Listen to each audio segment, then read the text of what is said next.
Hey guys, welcome back. It is Lucid, and we are jumping back into our game with Bogarus. And this is it, guys. I mean, this is the turn that for several episodes now we've been waiting for. It is the turn where the elves put on their marching boots and they walk outside of Midgard and they fight. And oh boy, do they fight. But first, before we get to that, there is a battle here where we're gym baiting in Midgard. And I've already seen this. So the people who we can gym bait are going to be these guys who are going to do Raise Dead. And he's got 4 of them. He's also got this guy who only has enough gems to do anti-magic once. He's got these guys who have gems on them. We don't successfully gem bait them, and I'm not totally sure why. And he's got this guy with plenty of gems for flaming arrows to do it multiple times, unless he were to like go off script. So they communion up. We've got our air shield going and enough protection. First Mind Burns miss. We get mist form off. And then we get hit by a bug. And we get sent home. So, yeah. That didn't seem like much, and it wasn't much. However, we gym baited Swarm, we gym baited 4 castings of Raise Dead, and we gym baited Anti-Magic, all of which will not be replenished. And that brings us to the battle, to the main event. And let's see how it goes. If it was just one of these dudes. Alright. Sorry about that.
Well, guys,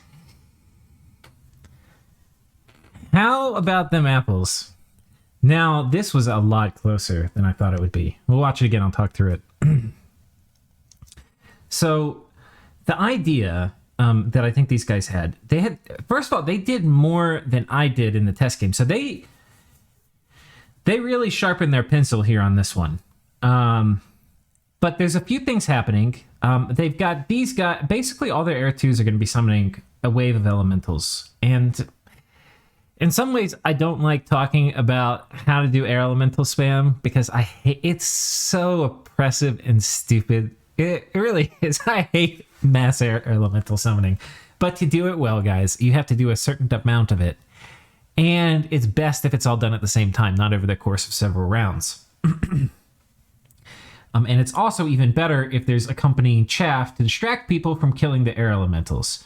So it's basically these guys are going to be on air elemental reinvigoration, bloodslave. I mean, imps. These Volas are going to put up Light of the Northern Star. Oh, and a bunch of magic duels. Wow. So just from the magic duels, he let's see if he messes up. Because he could have messed up the communion. Yeah, so he does a fair number of magic duels, kills 3 yogis. And after that, they're going to switch. Light of the Northern Star is about to go up. And now these Volas are all Astral 3, which means they're going to get a bonus pin check when they're doing Mind Burn. And then they're going to just spam, basically, Mind Burn. They're going to do a little bit of Solar Rays. And I think there's a few dudes who he might have in a communion to do Long Dead, though I'm not sure which one.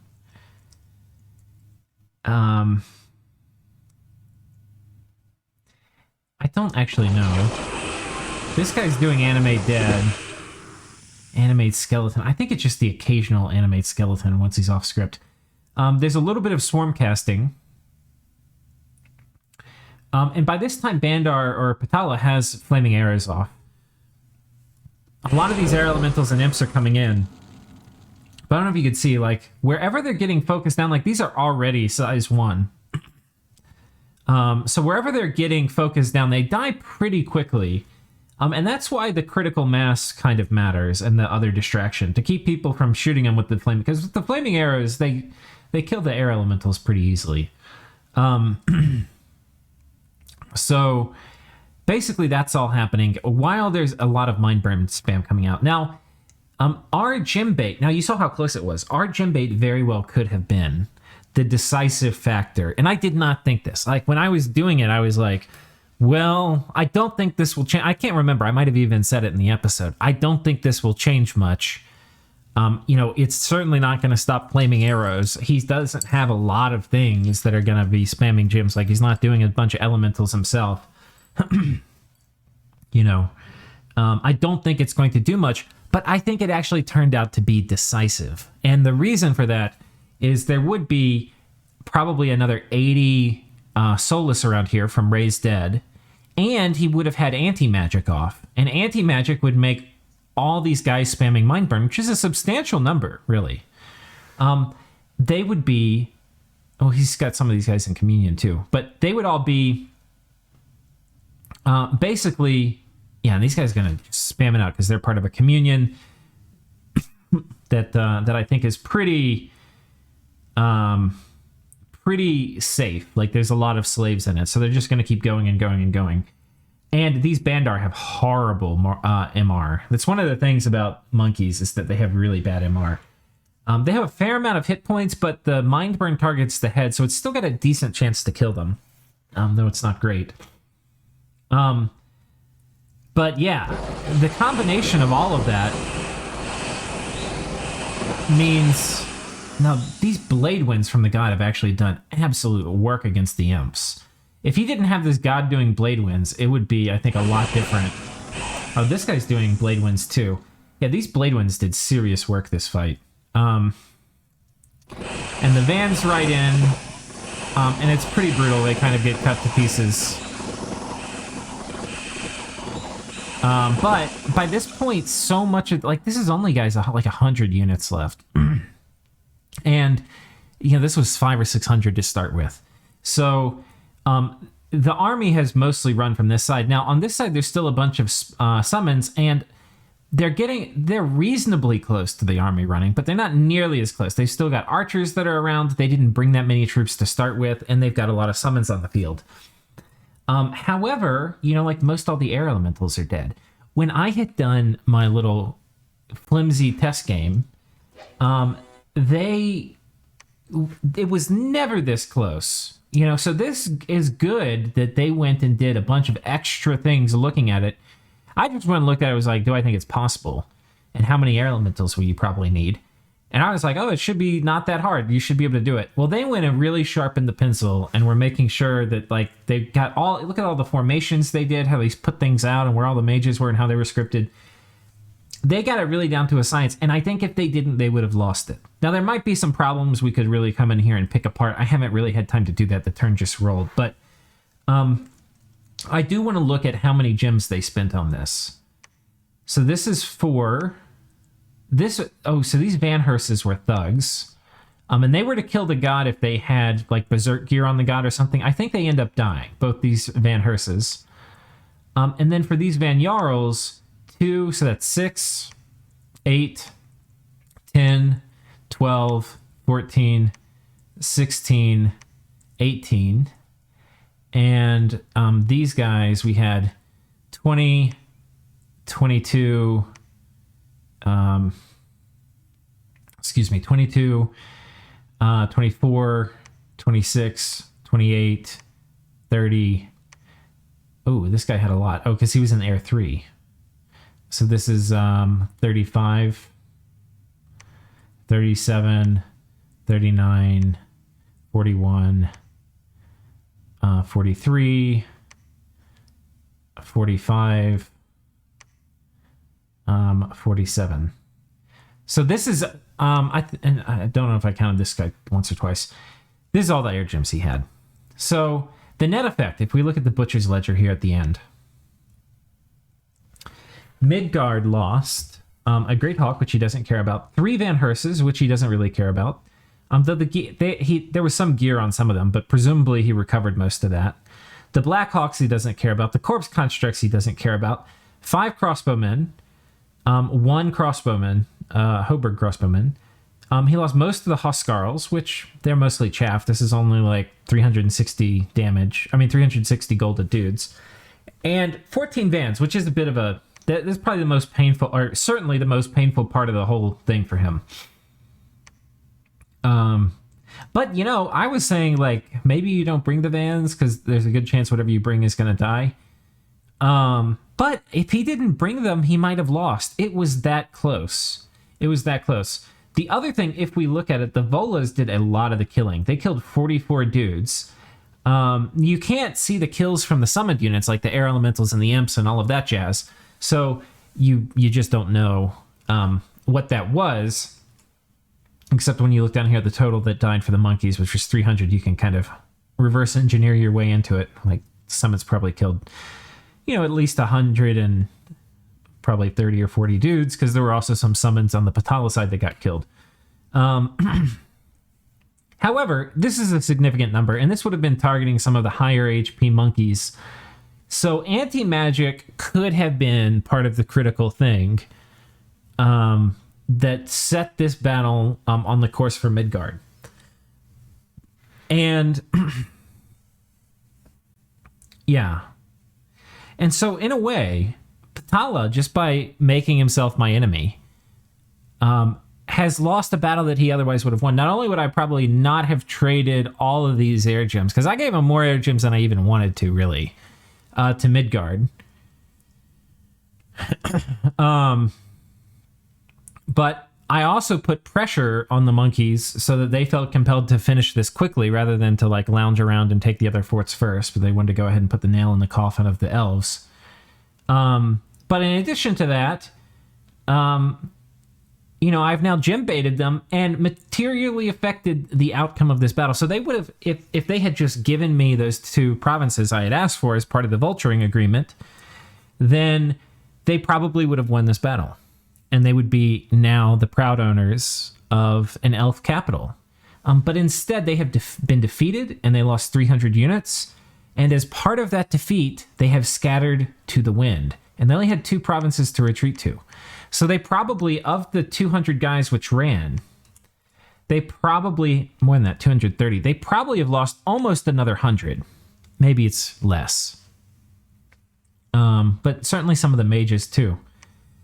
So this was a pretty big defeat for them. Their god apparently is up here. Their god survived the retreat. I think gods always survive the retreat. I've never heard of one dying if there's a single province they can retreat to. But I don't know that's a rule. It's just like a weird observation I've had. And I've seen a lot of gods retreat. So it could just be some weird RNG. But anyway. But yeah, now they're in trouble. And if they look at their border with me, they attacked me here. We'll see how this went. Because I was just using light squads. And here I've got a ton of PD.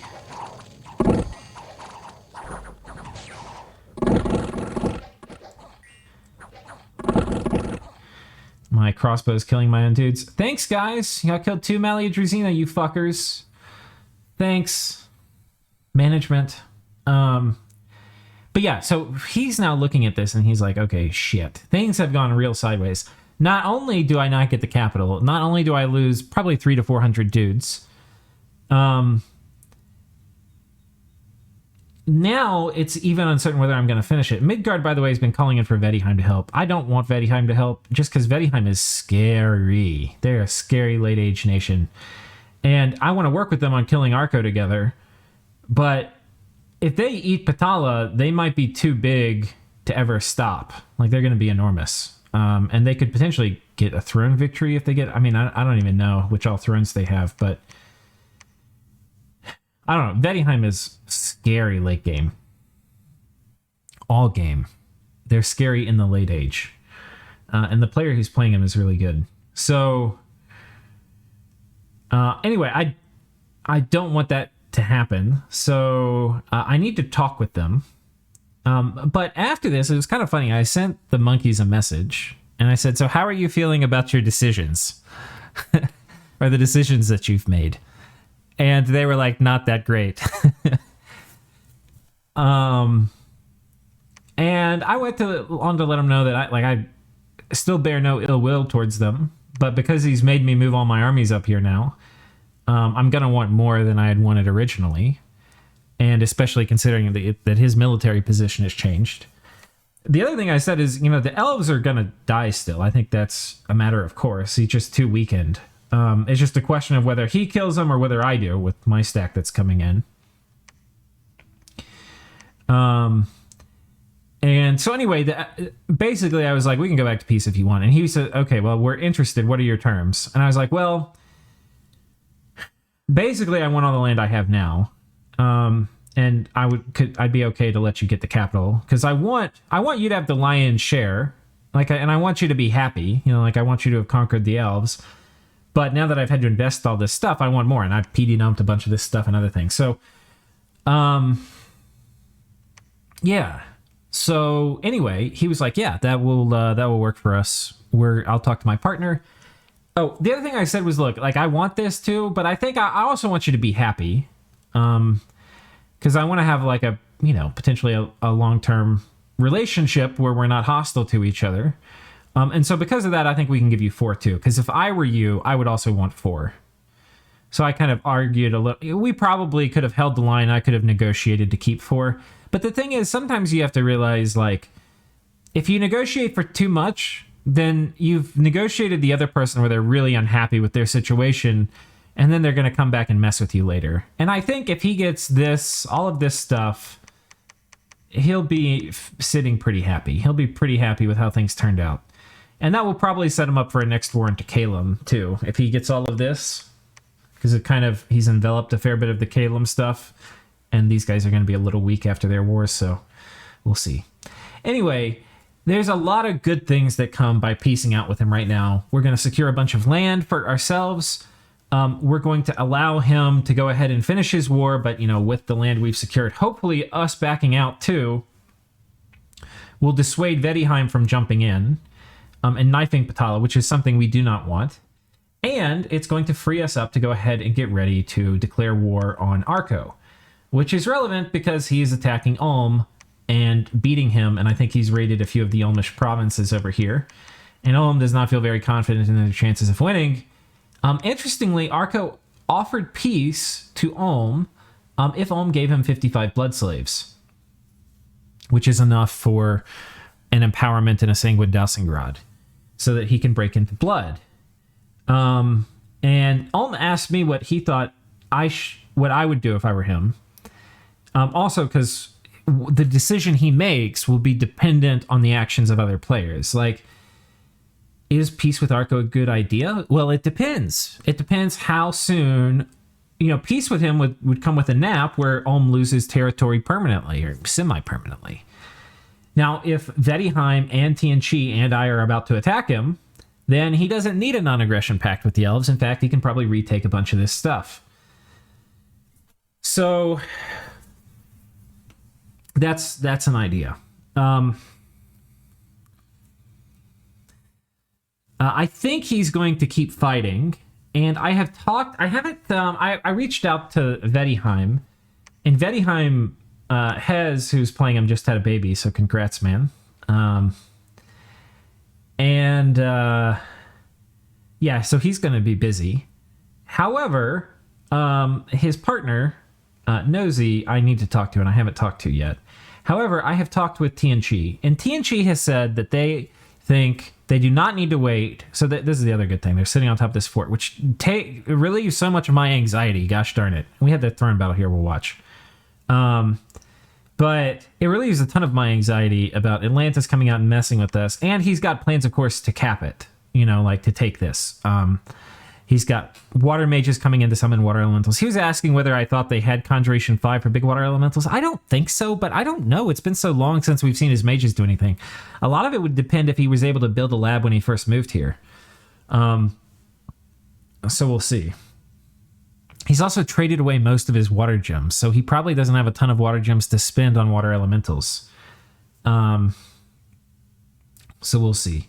But he's figuring out what he wants to do. But he said, look, my god is probably not going to be the deciding factor in a 4v1 against Arco. Other things are going to be more important. And he's probably right about that. So, yeah, I think we're going to be getting ready to end our non-aggression pact with Arco. And it's worth us thinking about what that war will look like. Potentially, could I take this? I don't have any idea whether I could take this with the army I have here. Those Spring Hawks are nasty. With flaming arrows, we have a pretty good chance at killing them, but it's like at the what cost kind of thing. I think it's probably better not to kill them. That we also scryed it, and so we know it's the Throne of Life. And speaking of thrones, we'll come back to this Arca topic in a second. We have another battle to watch. I'm going to go ahead and get that set up.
All right. So there were a lot of things that went wrong in this, and I haven't really looked at it enough to know why.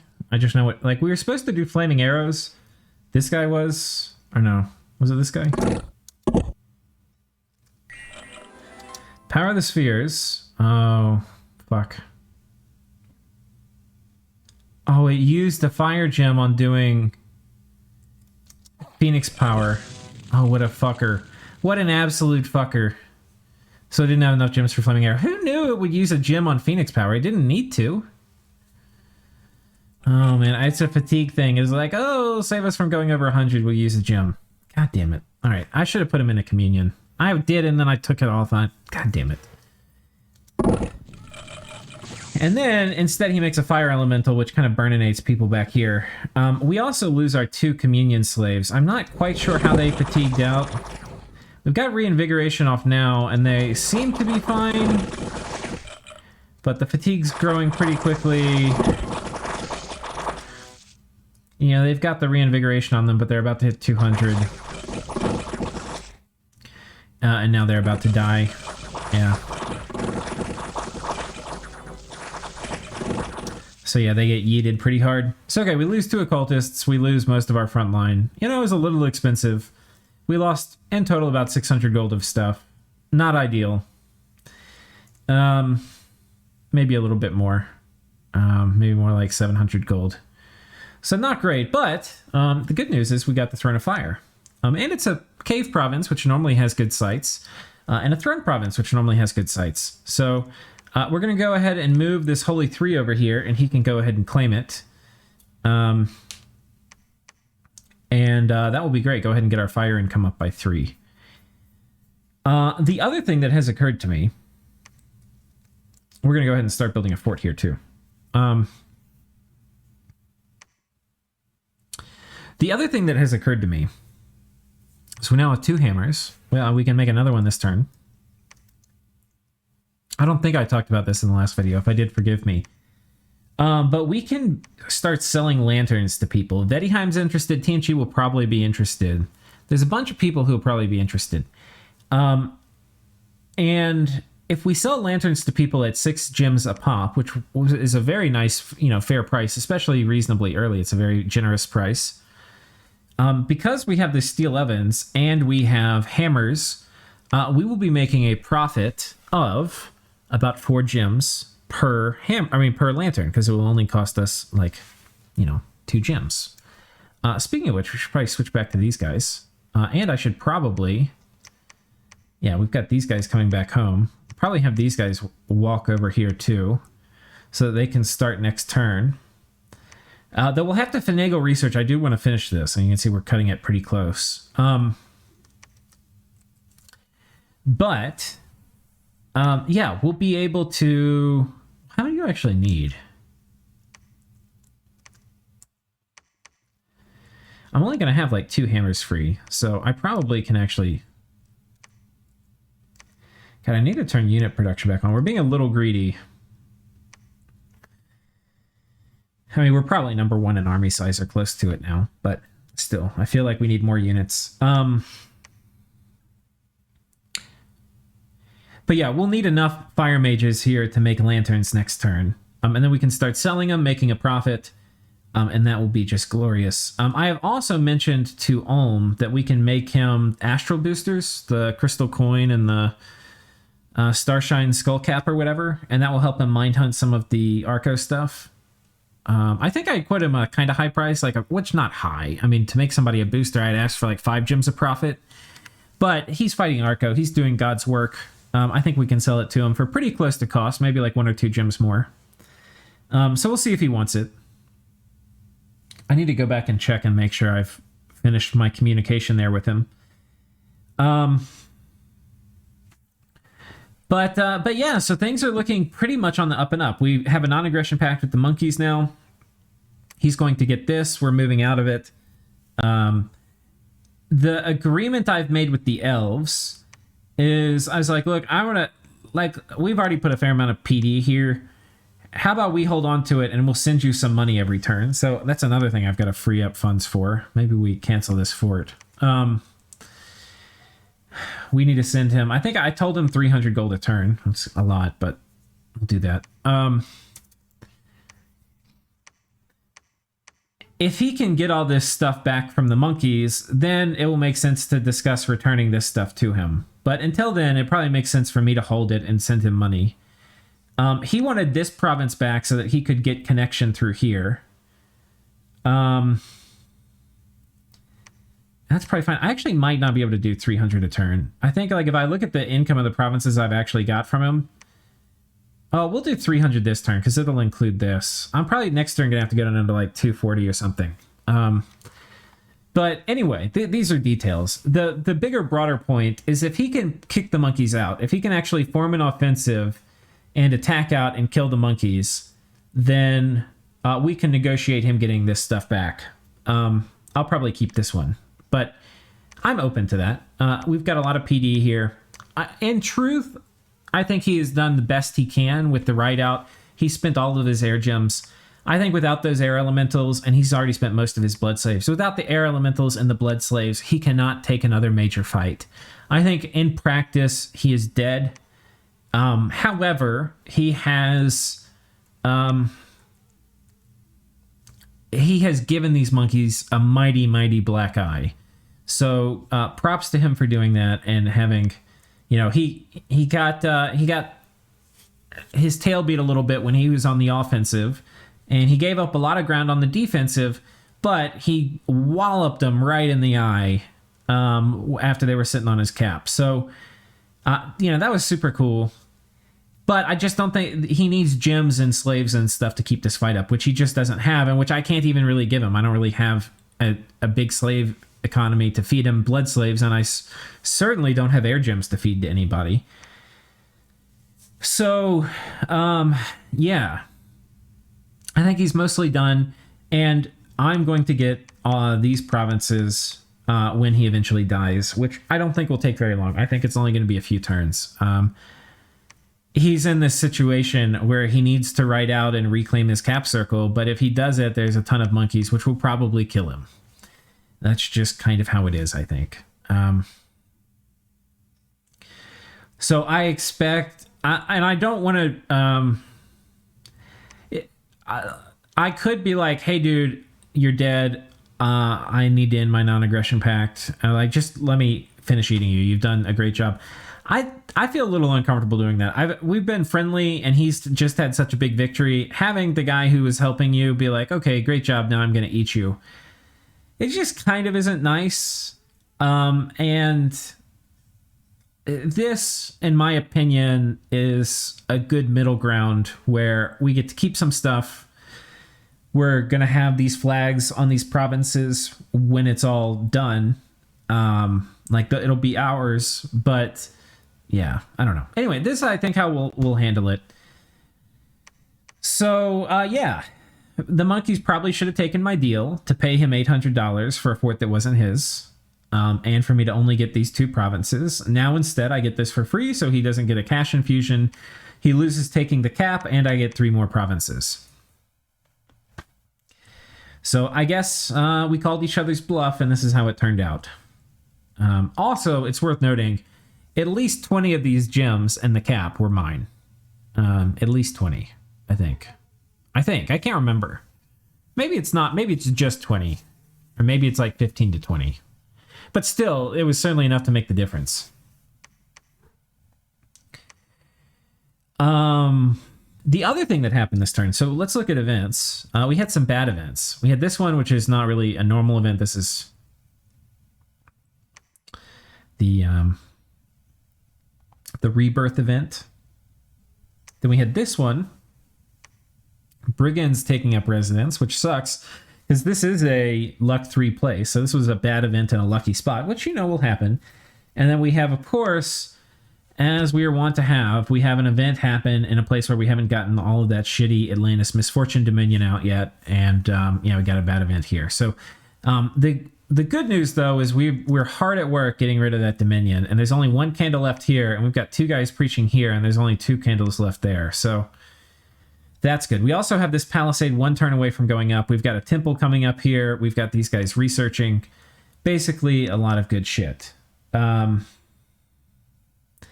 Also, one thing that was hilarious, look at this. Alfonsi captured 22 blood slaves. Alfonsi doesn't even have a sanguine dowsing rod. He is a blood 1 dude with the disease and is weakened and is almost dead.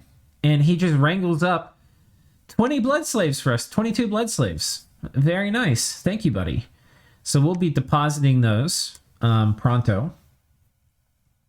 Our other main objective is we really need to get... we really need to get our blood economy going. And we have really been slacking. I mean, super hardcore slacking. So Sai casting will be very upset with me, I am sure. I'm positive. And not to disappoint him, we really need to kick it into gear. I need to get these guys out patrolling. We probably need to be making more of these smeargles and get these 2 provinces all blood hunted up. So we need to get to work there. I think sanguine dowsing rod wise we're kind of okay. I mean, I could have this guy blood hunt too, because we'll be patrolling here. I do need to make sure we hit that critical threshold, which we'll come back to and look at. And the other thing is, can I take this? How many Springhawks are there? I can go back and look at this turn and see what it looks like. Because it could be a couple big fire elementals will kill him, but maybe I need one more turn to get another big fire elemental. Yeah, so we'll see. But yeah, it's about time to go after Arco. The good thing is, because Atlantis has been successfully suppressed under here, I can probably free up this army to start marching. And yeah, the other thing that would be really great to have, because I kind of want to do low commitment stuff against Arco, is if I have Send Lesser Horror, which Construction 6 is really one of the prerequisites. It doesn't say it, of course. But to cast it, we need to be Astral 3 Blood 2, which even our cap onlys that roll right can't be. So this one we would still need to put a Starshine Skull Cap on. This one would need a couple boosters, a couple blood boosters. So, yeah. Oh, guess what, guys? Bottom of the events. Suddenly, Baba Yaga, the hag, has appeared outside of our citadel and wanted to fight for our cause.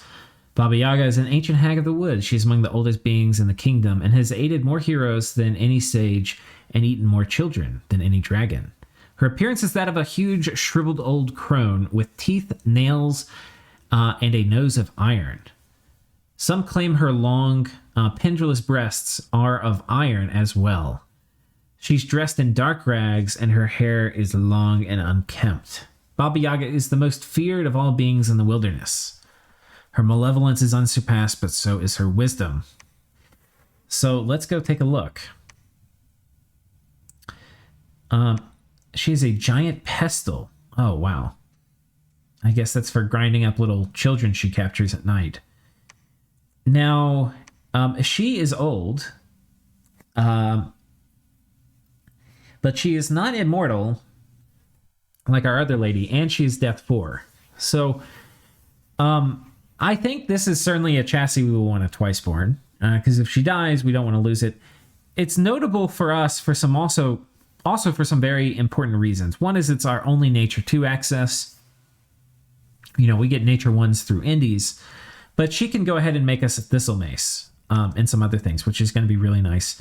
She also is our ticket to climbing high death. So she can make the death booster with a staff of whatever. So that's pretty important. And she's also a very high level air and death mage. So if we want to, we can use her for, like, you know, wind of death traps and things like that. Though we need to be careful she doesn't get sniped. But anyway, that's super good. I was waiting for her. This is like the best hero for us. That we can, not like the best hero, but it's the best hero for us that we can get. So super excited. I mean, you could argue that our Immortal dude is better. But in terms of paths and path access, Baba Yaga is the best. The best in. So I think we'll probably twice born her at some point. I don't know exactly when. We did. Oh, we twice spawned this lady last turn. I actually kind of forgot we did that.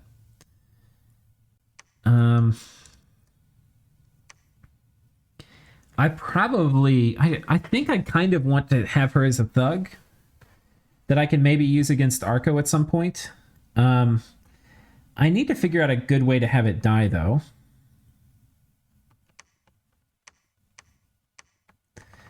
I don't think... Oh, from here I can attack Calum. I think we might do that. And just let Calum know we're going to suicide a guy here. The only problem is we could get afflicted. It's a lot better to do it underwater. I just don't really have an underwater province I can walk her to. That's not really a thing for us. It is not a thing. I mean, I could ask Atlantis if I could raid this. I don't know. Would it be good to get a single lake province at some point? But we're kind of to the point in the episode where I'm rambling about a lot of different things now, which means it is probably about time for us to go. But things to stay tuned for next time are going to be whether we decide to go on this turn or not. Right now, I'm thinking we probably don't. Whether we actually, as a group, collectively have enough balls to fight Arco, which I'm thinking that we will. And then what are the specific war preparations we're going to need to make for that? The other thing, which I don't know if we'll wax philosophic on it next time, but it's something I've been thinking a lot about, is especially now that we've made peace with the monkeys, do we split Eternal Pyre with them? And there's a big argument to do it, and the big argument is I can basically not worry about hoarding all my fire gems. I can actually go ahead and invest, even though I'm going to have less income, I can invest them sooner into Firebirds, and that has value. So... yeah, I think that's about it, guys. Thank you all for joining me. And yeah, we'll see you next time. Cheers.